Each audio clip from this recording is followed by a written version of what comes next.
Hi everyone, welcome back to another video from Gameplay Classic. In this tutorial, I'm going to show you how to add friends on DICE streams. In order to add friends on DICE streams, first of all, open up the DICE streams app on your device and log in.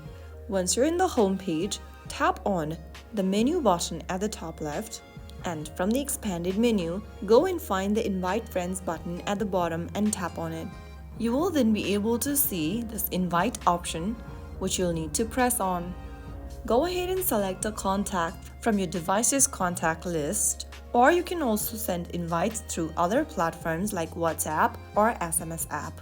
After choosing any one method, you can then go ahead and enter the contact's name and then tap on the send button in order to send the message.